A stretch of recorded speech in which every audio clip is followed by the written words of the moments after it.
Hello and welcome to Nightly Scroll. I'm Hayley, Caronia. I think we were a few seconds early tonight. Imagine that. I mean, on my clock, it's still 5:59. So I think your clock is a little late in there.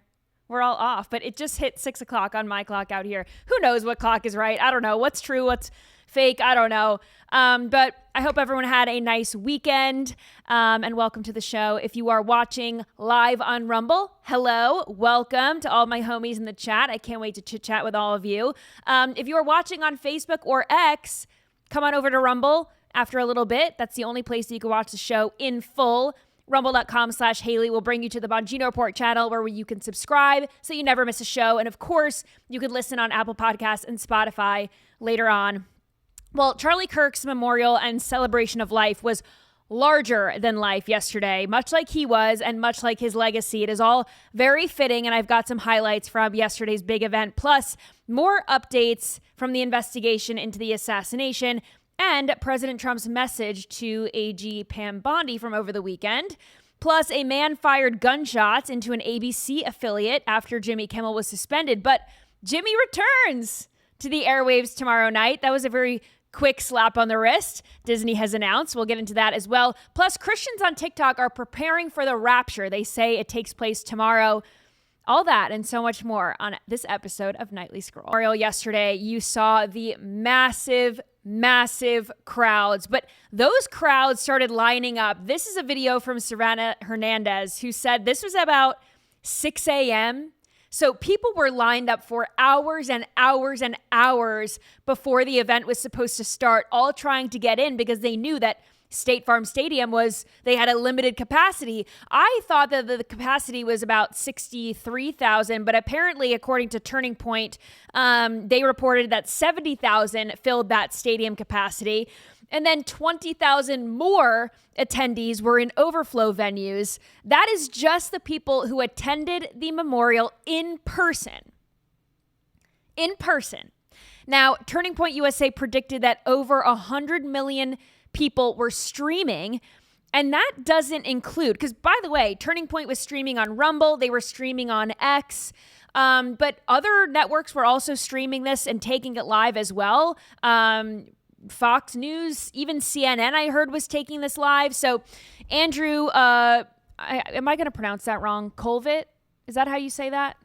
Andrew Colvett, he's the executive producer of the Charlie Kirk Show and also a Turning Point USA spokesman, said this: our production and streaming partners tracked over 100 million overall streams for today's tribute to Charlie. This is just what they know about. It's likely much larger. Over 100 million people just heard the gospel proclaimed again and again by speaker after speaker. Truly remarkable for Charlie. And that is true because, like I said, I mean, that's just the streaming numbers, but think of how many people were broadcasting this on broadcast television as well. So to his point, lots of people heard the good word yesterday, which is very, very cool. But of course, there were some protesters. If we could pull up this protest video, I was trying to read what some of these protest signs said, and one of them says something about sin, truth equals love, but there was one woman in the front, and her sign says something like, this one right here in the front, the sign said, make the memorial public and televise it. So that just goes to show how stupid these people are, that not only was it open to the public, you could sign up on TPUSA if she was so concerned about making it public. I mean, she could have just gotten in the other line and gotten in and seen it herself, or she could have seen it on any one of the streaming platforms or on TV. So again, these people, they don't really have all of their brain cells. But anyway, you know who was on top of their game yesterday was Secret Service and all the security and law enforcement that was there to secure this massive venue and make sure that everyone there was safe, including the president himself and many people in his cabinet. So if we could see this is Secret Service members and law enforcement on the roof there. They have their, they're like waving and, they're kind of like hyping up the crowd a little bit. It seems like they're doing kind of like a wave, letting people know that they're the good guys on the roof. You know, there are some bad guys on the roofs, but these are some good guys on the roof. And all the people in the crowd waving at them and, thanking them for keeping them all safe, which is very nice. And of course, if you watch this show, you watch my Thursday night segment with Scott Bryson, who is former Secret Service. And we were talking about how do you put on an event like this safely? How can you have a political speaker and protect them these days? Because on both sides of the aisle, certainly it seems like conservatives have a target on their back as of late, but if anyone were to speak in public in a setting like this, I mean, how do you keep people safe? And we talked about the prospect of just putting everyone behind bulletproof glass from now on. And there was bulletproof glass. You could see this post from yesterday. And if you watched, of course, you noticed the bulletproof glass around the podium. Again, not saying that it prevents all bad things, right? I mean, if there's someone who wants to do harm, you can, take someone out when they're walking on the stage or off the stage. So again, it's not totally foolproof, but with everything that they had going on with Secret Service on the roof, and they had law enforcement, I believe, in inside, and even people in plain clothes. So certainly everyone was safe, and it went off without a hitch. As we know, the event was extremely well done. The Turning Point USA staff pulled this off with love, with hard work, passion, determination, and the grace of God. Heavy on the God part, because almost every speech gave glory to God, invoked the gospel, messages of faith, even from unsuspecting speakers like Don Jr., who said, he's better posting. He was kind of joking that he's better known for shit posting on Instagram and posting memes than he is for his faith. But he did mention faith. And even Elon Musk was tweeting this. He said, "Forgive us our trespasses as we forgive those who trespass against us," signifying an openness to the faith and an openness to just the Holy Spirit moving in this room. And that's what everyone was saying. And, Elon Musk was also famously seen sitting next to Donald Trump for a little bit. So they had this massive falling out where Elon Musk called Donald Trump a pedophile and, this one's on drugs and it was just crazy. We remember that falling out from a few months ago, but it seems like, at least for Charlie Kirk's memorial, they were able to put their differences aside and kind of come together again, signifying maybe a reunification between the two, but also just a very sweet moment from the memorial yesterday. Everyone remembers DJ Daniel. I love DJ Daniel.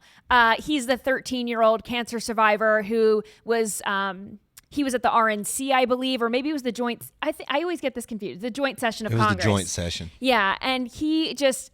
Oh my gosh, he has this love for law enforcement. And of course, President Trump made him an honorary Secret Service agent. So of course he was there because he's there to keep everyone safe.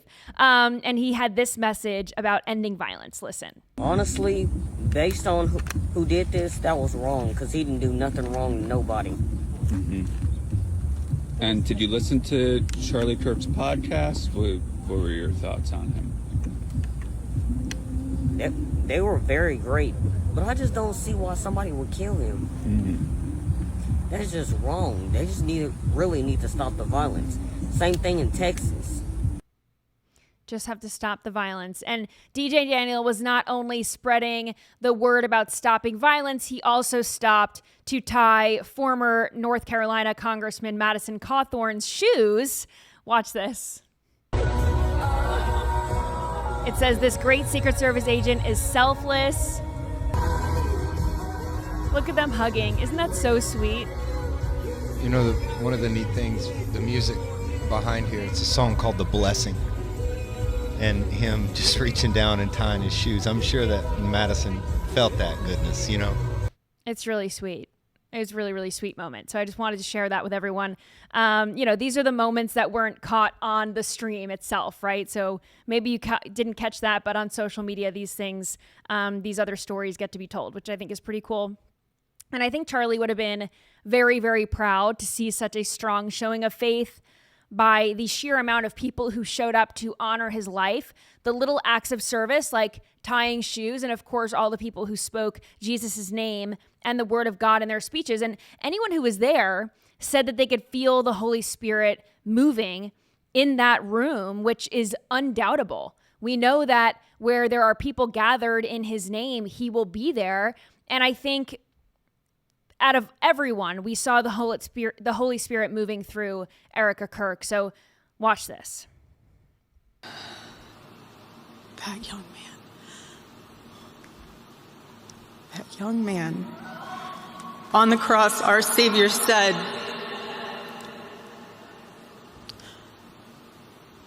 "Father, forgive them, for they not know what they do."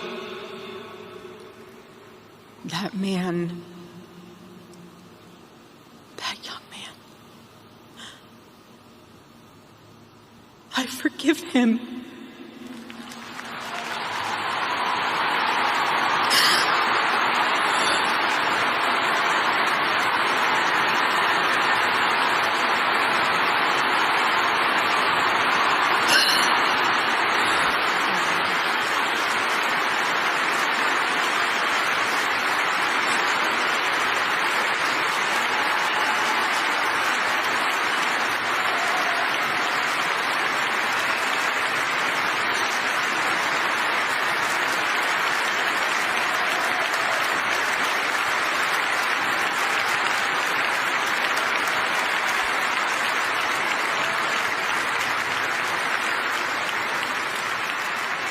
I forgive him because it was what Christ did and is what Charlie would do.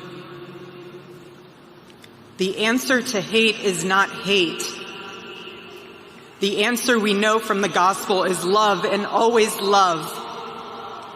Love for our enemies and love for those who persecute us. That is not easy to do. 11 days after your husband is senselessly murdered, to forgive the crazed lunatic who did it is not easy to do. But she is right, because that is exactly how Jesus wants us to respond. And she provided a lesson in forgiveness and faith that I think most people are not strong enough to do, emotionally or in their faith. And that just goes to show how godly of a woman Erika Kirk really is. And people online are talking about, how can she do this? She's so strong. Well, yes, she is strong, but she has God within her, so she will not fail. And, maybe we're not all there, right? In our faith, maybe we're not all there when it comes to forgiveness. Maybe we're all still harboring a little bit of anger about what happened, confusion about what happened. And certainly President Trump showed a little bit more of a human side. And I think a lot of people can also identify with this as well. So take a listen to this. In that private moment on his dying day, we find everything we need to know about who Charlie Kirk truly was. He was a missionary with a noble spirit and a great, great purpose.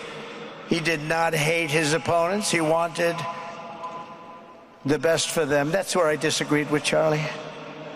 I hate my opponent, and I don't want the best for them. I'm sorry. I am sorry, Erika. But now Erika can talk to me and the whole group, and maybe they can convince me that that's not right, but I can't stand my opponent. We're going to get into President Trump's speech a little bit more in just a second, but I want to take a quick break to tell you about Masa chips. Did you know that chips and fries used to be cooked in tallow up until the 1990s when big corporations switched to cheap processed seed oils? Today, seed oils make up about 20% of the average American's daily calories. That is disgusting. And recent studies have linked seed oils to metabolic health issues and inflammation in the body. Well, Masa Chips decided to do something about it. They created a tasty, delicious tortilla chip with just 3 ingredients and no seed oils. So not only did they eliminate the bad stuff, they taste great, they are filling, and the best part is you don't get that heavy, sluggish feeling after you eat them. It is hard to find snacks to keep around the office. We were just joking before the show started about it is actually hard to keep Masa chips in the office because we go through them so quickly. So Masa chips is a great alternative if you're looking for a healthy snack that is not ultra processed. And Masa chips is beloved by tens of thousands of customers and has been endorsed by industry-leading health and nutrition experts. Are you ready to give Masa a try? Go to masachips.com/scroll and use code SCROLL for 25% off your first order. That is massachips.com/scroll. Use code SCROLL for 25% off your first order. I also want to talk to you about Genucell. You've heard me talk to you about the transformative results that people see after using Genucell. And, I've told you about the stories of all these people who use Genucell and have great results. I use Genucell and I have great results as well. People say that they have a hard time finding products that work with their sensitive skin, with their fine skin. They have expensive products that, they just don't work. Genucell is different, and now it is your turn to see results like me using Genucell's end of season summer sale. So there's only a few days left to get Genucell's complete skincare package at 70% off. It includes legendary vitamin C deep firming serum, and you can see immediate effects and results in just minutes. Get your best skincare in the world for yourself completely risk-free. It's the best. So go to Genucell.com/scroll today and start looking years, even decades younger tomorrow. All orders are upgraded to free shipping. See results on day one and you'll get compliments everywhere you go, guaranteed, or your money back. That is Genucell.com/scroll, Genucell.com/scroll. All right. I did want to talk about Trump's speech a little bit because, I love him.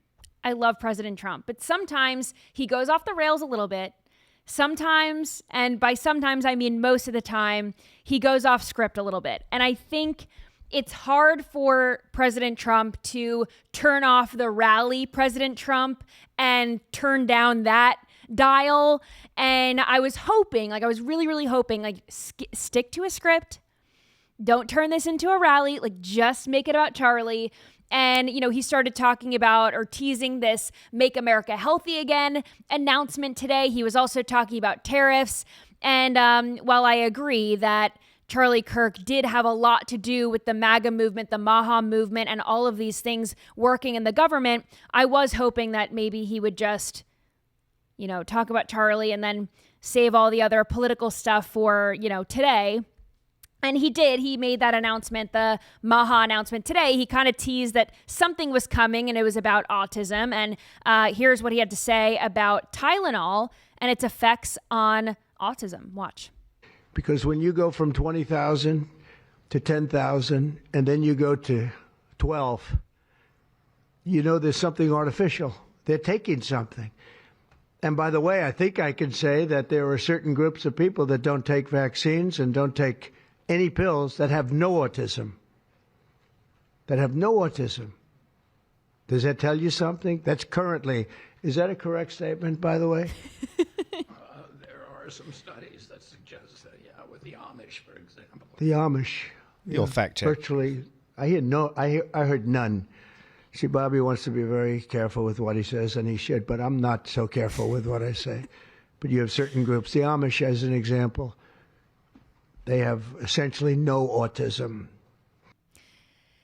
It is something to think about, and it is something to look at. And I am excited that we have an administration that is looking at these things, looking at these patterns, because there are a lot of drugs that cause so many different things. And, we were talking about this last week when HHS Secretary RFK Jr. was announcing that they're going to make all the big pharma ads list all of the side effects and all of the, potential issues, things that can go wrong.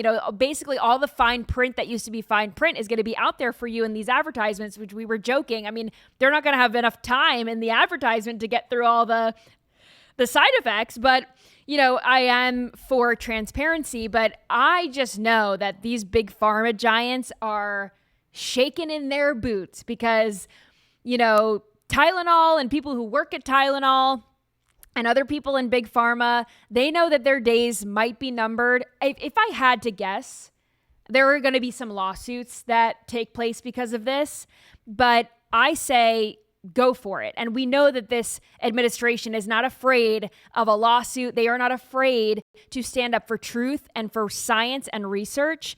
And I am very excited to see what happens with this. And basically what he was saying is Tylenol is going to be strongly recommended that women limit their use during pregnancy unless it is completely medically necessary. And for years, pregnant women were told that you can use Tylenol. Tylenol is safe. Don't use Advil. Don't use this. But Tylenol was the one that you could use. It was a painkiller that, I have friends who are pregnant right now. They're struggling with migraines and other things. And their doctors have told them Tylenol is fine.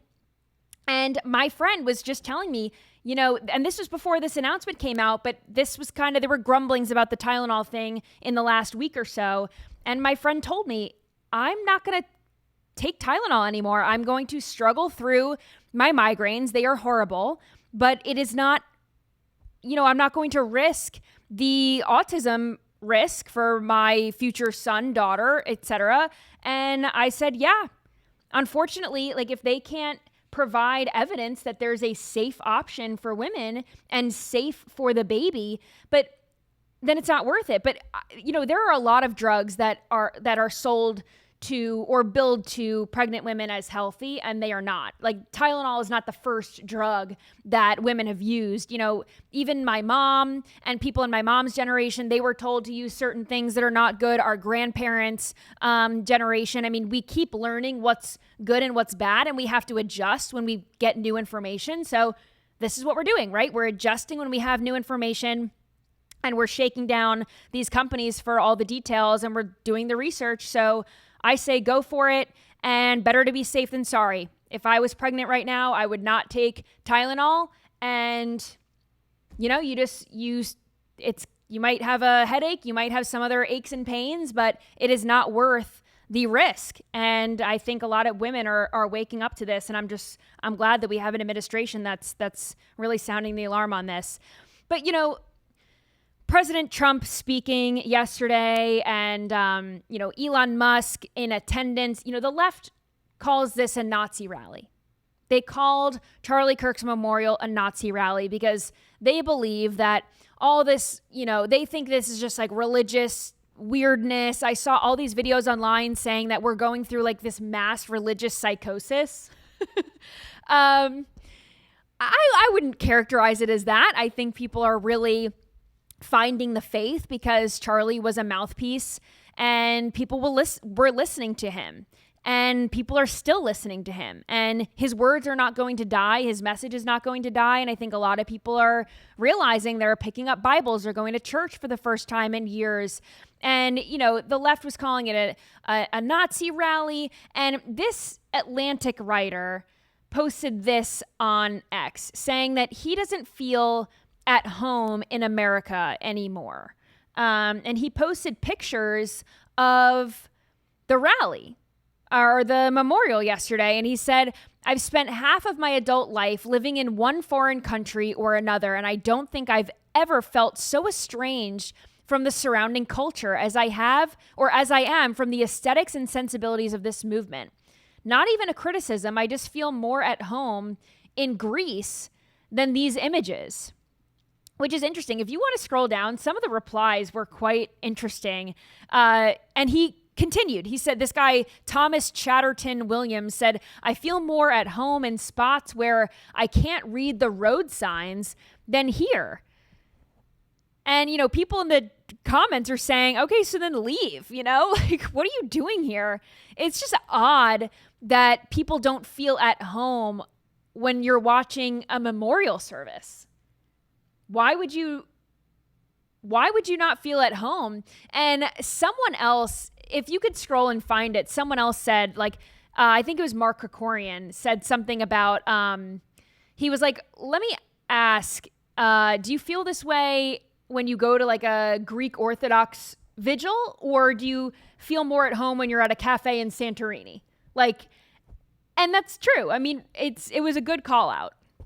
But, we don't expect much from people who write at The Atlantic, of course, but I just thought that was odd that you see a show of faith and people mourning at a memorial service, and he just has to say that he doesn't feel at home in our culture anymore. You don't have to feel at home no one really feels at home at a memorial service. I think that was don't you think that was part of the whole just overall element of the event that made it spiritual? It was a lot of, a lot of selflessness. People were there for someone else to memorialize the life that that person lived that proclaimed the gospel. Yeah. You know, so it's like it's not about anything but about Charlie. So, I mean, I know our country's not used to turning on TV for 5 hours on a Sunday and watch a memorial, but that should just show you how powerful unification can be in the spirit. Totally. 100%. Maybe he would feel more at home if the cities were burning to the ground and, you know, people were looting stores, mom and pop businesses. Like, maybe that's where he feels at home. Isn't that the crazy dysfunction that people have come to feel comfortable in? And then you turn on TV on a Saturday and Chris Tomlin's singing, and our Secretary of State basically in 90 seconds presents the gospel. Right. Our Secretary of State presents the gospel in 90 seconds. It's like, that's a little bit of dichotomy, don't you think? I mean, it was a sort of a shock to the whoa, you know, to us all, but in a good and a needed way, right? Yeah, definitely. Yeah. So we didn't riot because that's not how we react. You know, we have vigils, we have candlelight vigils, we have services, and we spread the gospel. But, you know, Jimmy Kimmel, he was temporarily suspended from his show, Jimmy Kimmel Live, last week, as we reported. And some crazed leftist shot up an ABC News building in Sacramento. So let's pull up this headline here. This made me laugh. FBI arrests anti-Trump gunman who shot ABC studio after Kimmel's suspension. Isn't that odd? Why you would be so angry after a Jimmy Kimmel suspension that you would go do this? I mean, these are crazed leftists and they use their guns for evil. They don't. So why is this guy upset? I mean, run it down for me like I'm a 5-year-old. He thinks that Trump through dialogue got the yes. Which is not true. The FCC guy to put pressure on ABC and Disney to get Jimmy Kimmel off the air. That's the narrative that you're hearing from the Someone left. in the chat said, I'll bet they're bringing Jimmy back because of the shooting. I don't think so at all. It's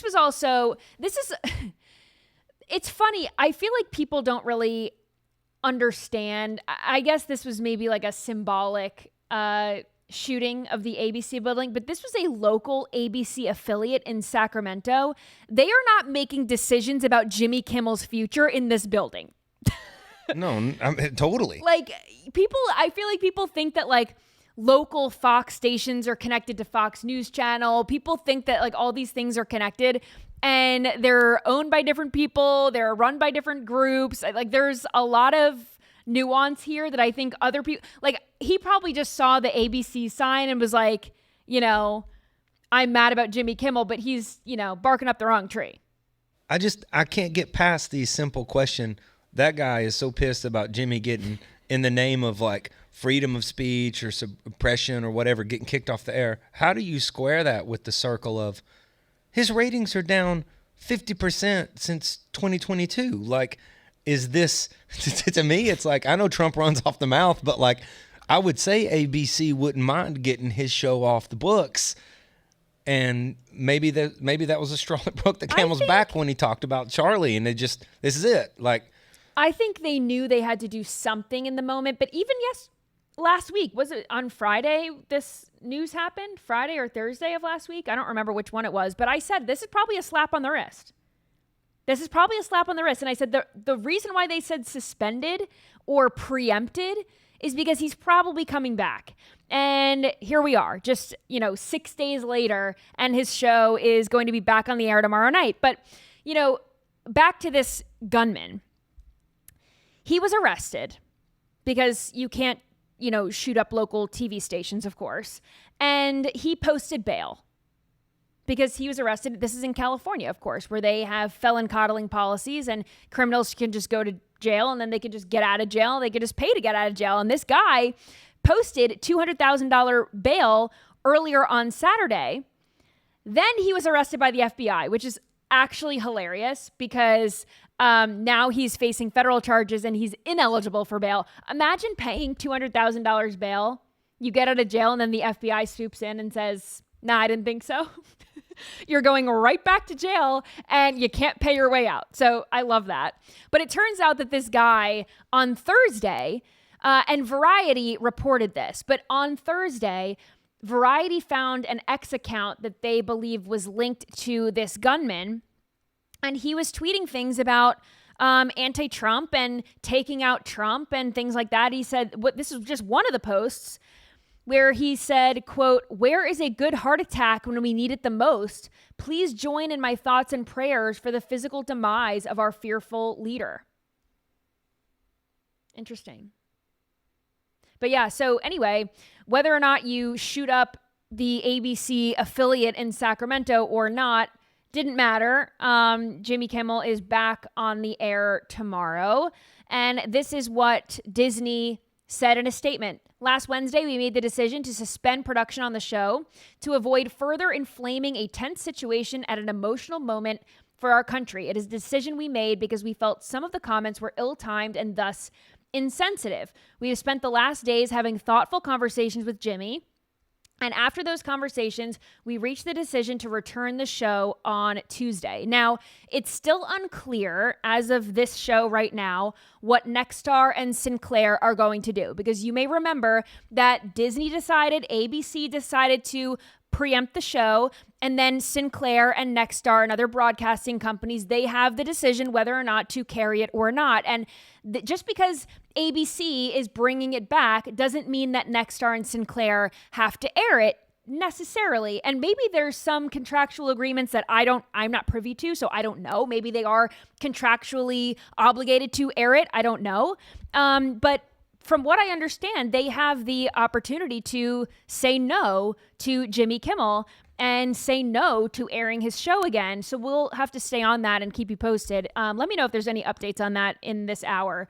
But as of taping, that was not the case. So we shall see. But how do you think he's going to address this tomorrow night? Of course, his show, I don't know what time his show is, but it's late night, so it's got to be later than this. So we'll have to cover it on Wednesday. I think they tape it. I was looking at this. I think they tape at 4 p.m. I mean, it's in L.A., so I think they tape in 4 p.m. because it's sort of sim live. It's presented live, but it's taped. So, I mean, like, lots of applaud signs, lots of telling the audience to cheer. I know, but we won't see it before this show tomorrow. No, not at all. Yeah, correct. So we'll have to cover it on Wednesday, but I'm sure he's just going to rail on Trump. And I'd be interested to see, because, Disney said they're having thoughtful conversations with Jimmy. I'd be interested if they are, I don't know, if they're telling him to maybe ease up on it or take it easy, or I don't know. I think Jimmy going to be Jimmy.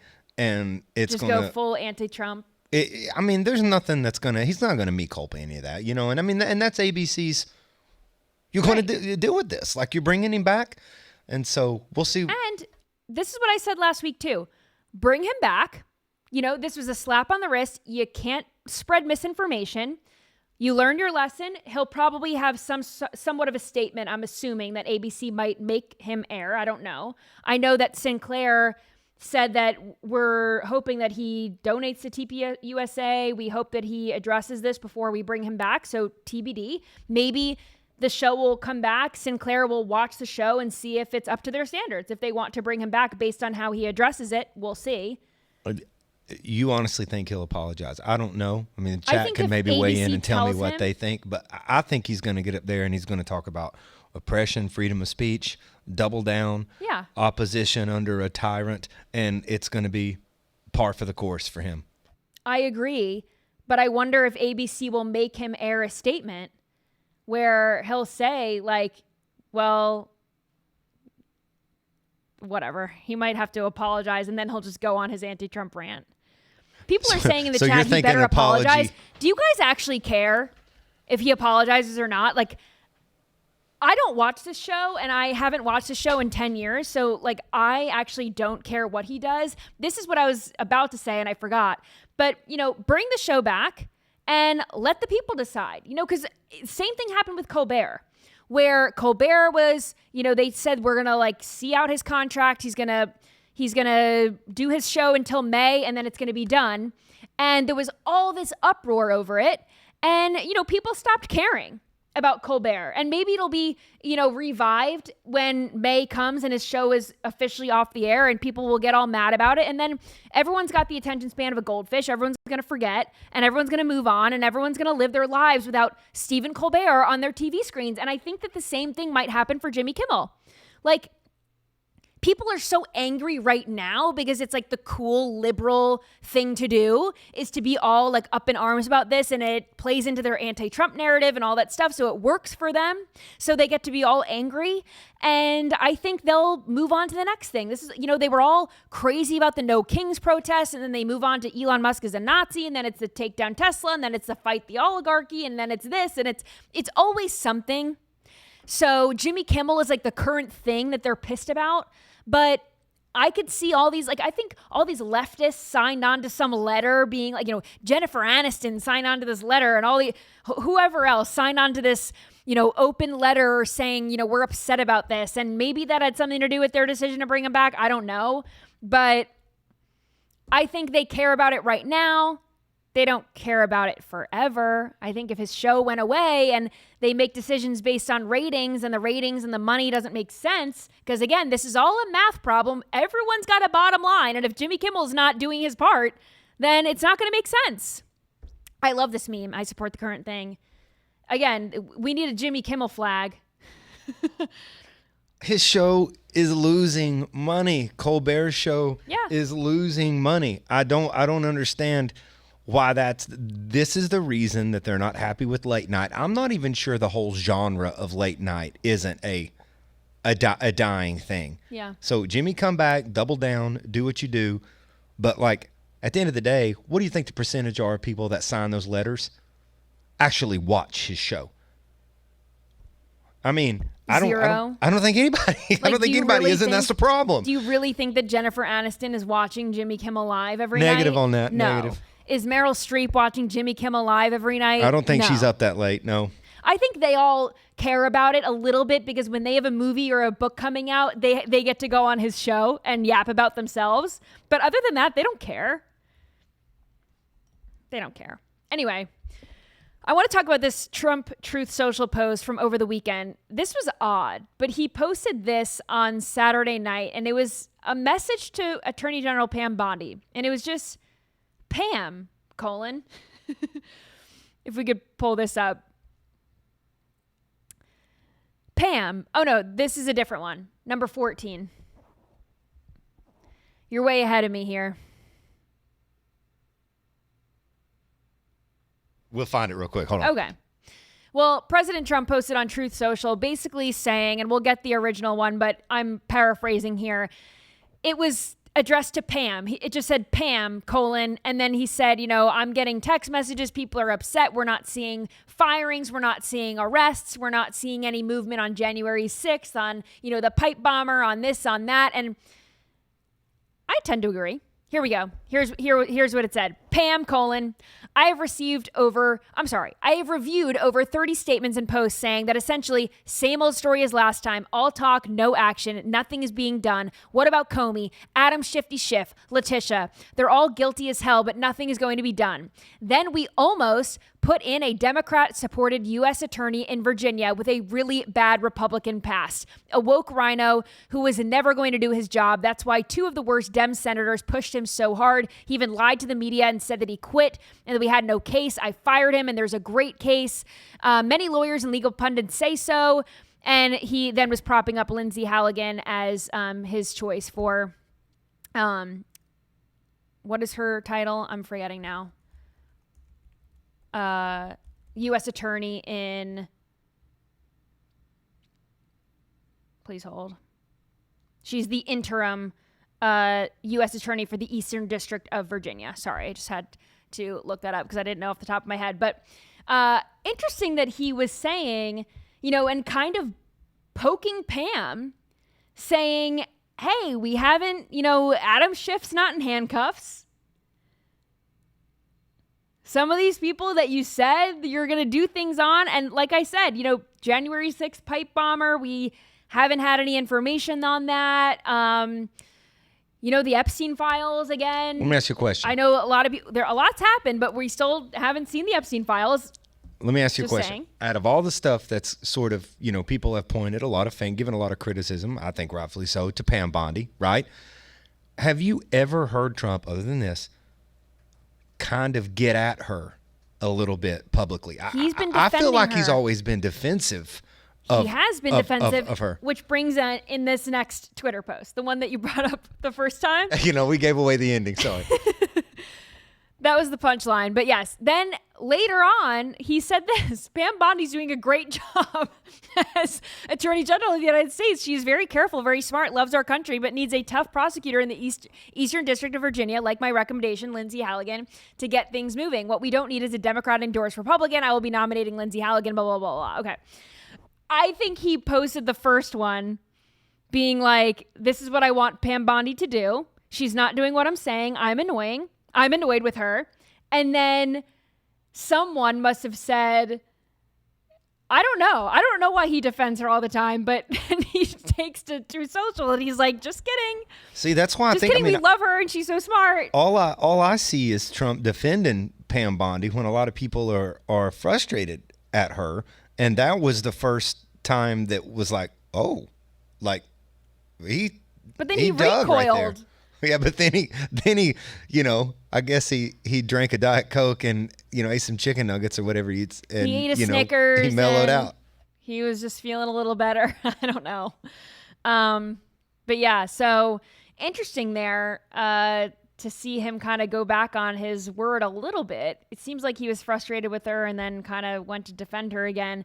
But more information on the assassination investigation with FBI Director Kash Patel saying that he is investigating theories. Watch this. This is what he posted on X. As a director of the FBI, I'm committed to ensuring the investigation into Charlie Kirk's assassination is thorough and exhaustive, pursuing every lead to its conclusion.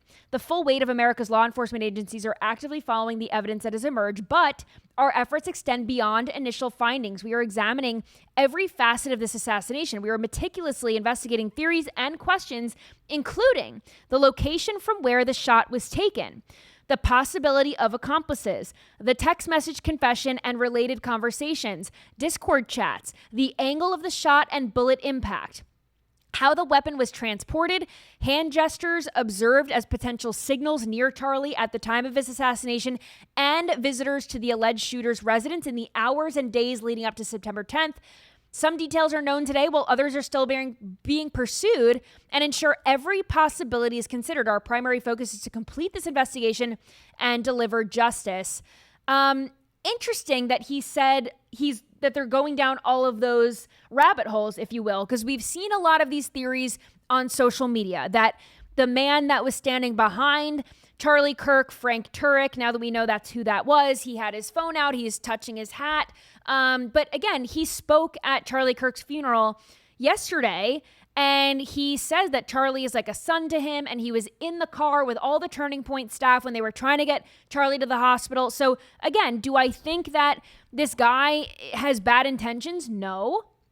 But I am glad that Kash has basically said out in the open, we know what the internet is saying, and we are going to go down those rabbit holes. Whether or not we believe that they are true or not, we are going to investigate them. And I think that that's important. I think it's also just important for people who have questions to hear that people in government are listening. They know that we are curious. They know that we have outstanding questions, as today, because this is an ongoing investigation. But this makes me feel a little bit better. I don't know if anyone else got that feeling hearing that post or seeing that post on X. That, we were just talking about this too before the show started. We should go live before the show starts and everyone can see us, chit-chatting about whatever we're chit-chatting about. But, I was asking just the guys in here, don't you think it's odd? I was, and I kind of wanted to tweet this yesterday, and then I was like, no, that's insensitive. The memorial is going on, like, just save it. So I was thinking about this over the weekend, but I was thinking about the text messages, and in the text messages, the alleged assassin texts his trans lover saying, remember those bullet casings I was engraving? Do you remember that? When the roommate was like, he said, don't you remember I was doing that? Wouldn't that send alarm bells off in your head if your boyfriend or girlfriend or a friend that you are living with is engraving "Hey Fascist Catch" on a bullet casing? I would think that's weird. Again, these are weird people, right? Like, they're not normal. They don't act like normal people.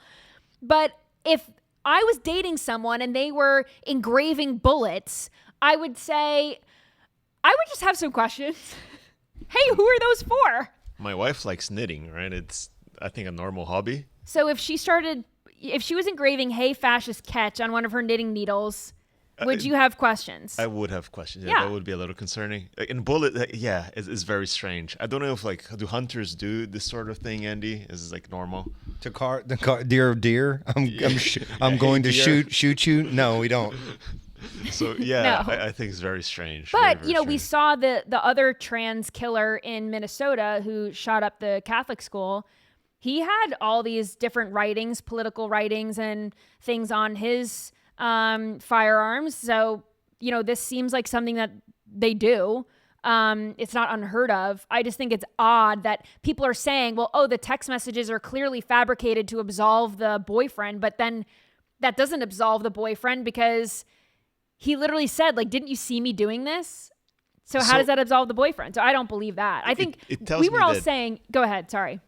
No, I'm sorry. It tells you either this is like normal behavior amongst these sort of people, which is quite concerning if there's a common hobby, or this person just Well, don't use the word normal. like very Typical, unaware, maybe, but not normal. or maybe they knew something and just, I don't know, failed to connect the dots or was unwilling to connect the dots. But yeah, I think either way, like, you're looking at a binary, and either of the alternatives is very concerning. Yeah, I'm also glad that, in that post on X, Director Patel said that they're looking into some of these online theories, and, there's still no word about whether or not the bullet, because there's no, like, public autopsy information. No, now you're talking. Now you're absolutely talking the language that, like, I've been thinking this whole time, and it's I would like to see, and these guys are on it. I mean, like, this information is gonna come out because it comes out in homicides Right. all over the place. But does the bullet ballistics match the rifle? Right. And as weird as it sounds to me, the Surgeon General said that is the actual round of the 30-06 was, like, basically, like, in the flesh, gettable, but, like, it's that's inconsistent with any 30-06 round I've ever shot, and that's, I mean, I've shot 30-06 rounds, I told you before, like, through a truck and a barn, like, at the same time. Well, let's pull up this post then, and then we can have that discussion, because Andrew Clovet, who again is the executive producer of the Charlie Kirk Show, he is a spokesman for Turning Point USA. He said this, and this is a little lengthy, but I think it's important to go through, so hang in there with me. I want to address some of the discussion about the lack of an exit wound with Charlie. I'm usually not interested in delving into most of this kind of online chatter, and I apologize, this is somewhat graphic, but in this case, the fact was there wasn't an exit wound is probably another miracle, and I want people to know. I just spoke with the surgeon who worked on Charlie in the hospital. He said the bullet absolutely should have gone through, which is very normal, very, very normal for a high-powered, high-velocity round. I've seen wounds from this caliber many times, and they always go through everything. This would have taken a moose or two down, an elk, etc. But it didn't go through. Charlie's body stopped it. I mentioned to his doctor that there were dozens of staff, students, and special guests standing directly behind Charlie on the other side of the tent, and he replied it was an absolute miracle that someone else didn't get killed. His bone was so healthy and the density was so impressive that he's like the man of steel. It should have just gone through and through. It likely would have killed those standing behind him too. In the end, the coroner did find the bullet just beneath the skin. Even in death, Charlie managed to save the lives of those around him. Remarkable, miraculous. Now, that literally would be something entirely miraculous. Right. Like, and you can't explain that. Like, you can't explain that, right? That would just be a miracle. Someone said in the chat, don't forget, God, the Lord could be protecting a ton of people behind Charlie and a ton, like, who knows with this, but like, it is absolutely inconsistent with anything that's ever shot out of a 30-06. I mean, the bullet's traveling 2,000 miles an hour. But here's what I don't understand. The bullet is traveling that fast, and the surgeon found the bullet just under Charlie's skin. Well, when it hits bone, bullets, even in a deer or an elk, I mean, they just bounce around. Sometimes a bullet wound doesn't even exit. But like most handgun rounds don't even exit the body. So like, but a rifle this powerful hitting, and your neck vertebrae is not even as strong as a femur or a skull, Right. And so I would love to know more information about this. I totally trust the people that are investigating Someone in the chat said, would the distance make a difference? I think certainly. A bullet slows down, but at 300 yards, 250 yards, it's still at max velocity. I mean, I think a bullet like that would hit an individual with so much kinetic force that it would knock him completely out of his chair backwards.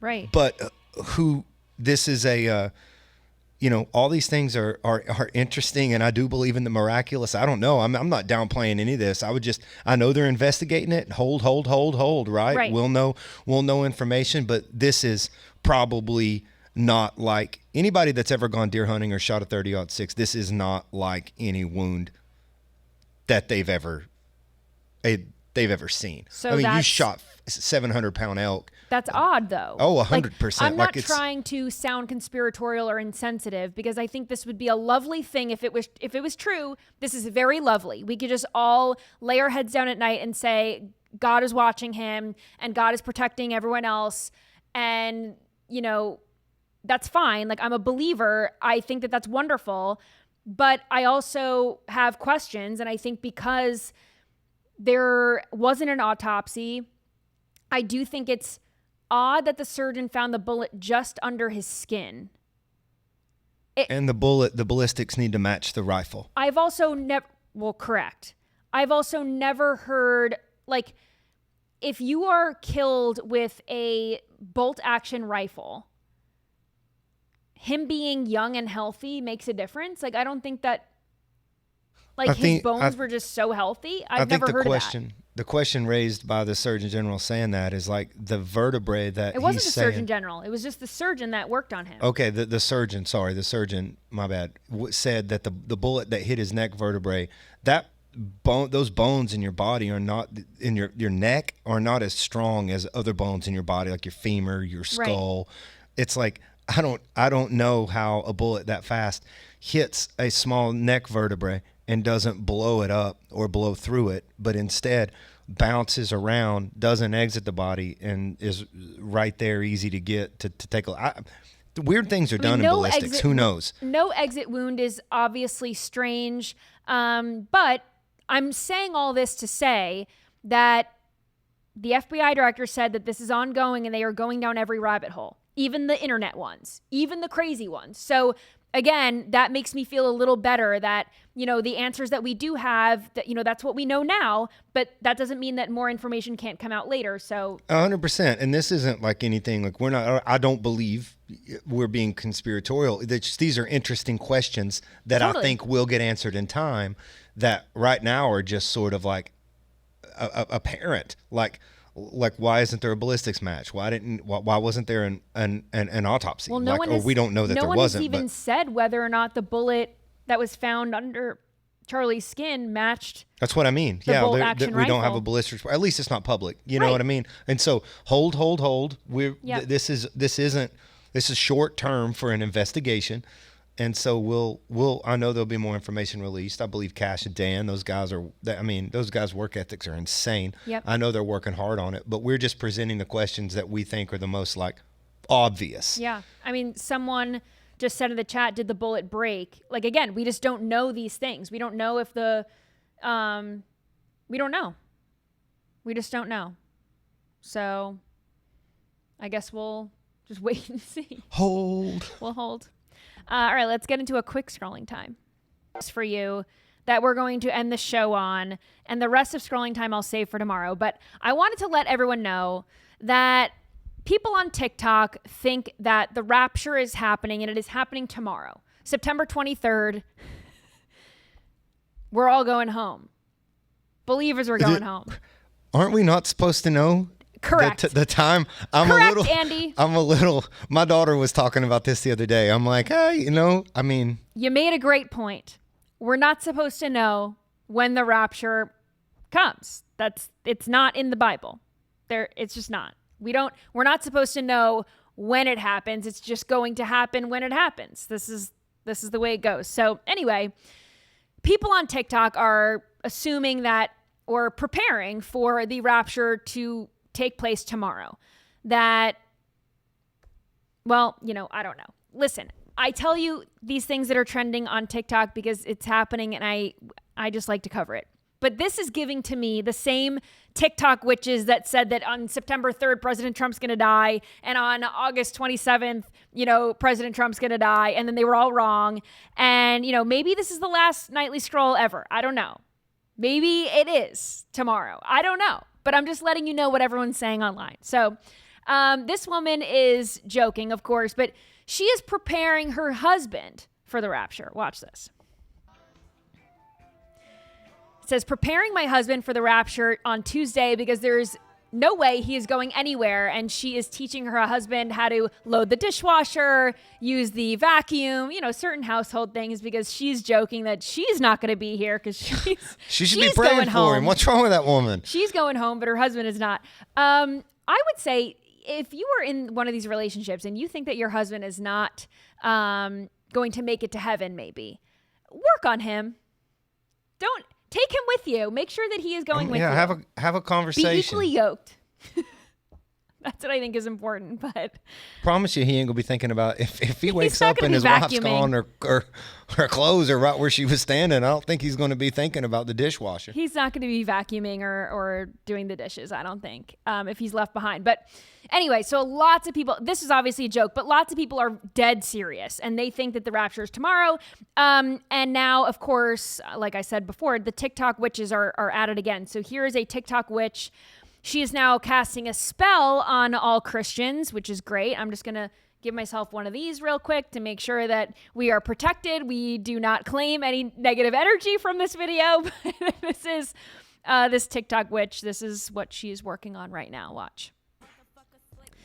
It says, binding Christian souls to the earth so that they can't be raptured. And it looks like a bunch of cigarette butts in a plate but I don't know. She's burning something, and whatever it is, I do not claim any bad energy. But this very well may be the last episode of Nightly Scroll. So, thank you all for watching. I love you all. Are you ready, Andy? If the rapture is tomorrow? I believe, yeah, totally. I believe so. I mean, I think it'd be a good day for everybody. But I do think that nobody knows the date or time, obviously. But nope. I do think signs. I mean, we do have. That's a very powerful thing. We do have signs. And things are sort of trending. People are a little crazy. But people on TikTok are saying that they're seeing signs. Like one girl that I saw, she said that her 3-year-old started speaking Hebrew without knowing Hebrew.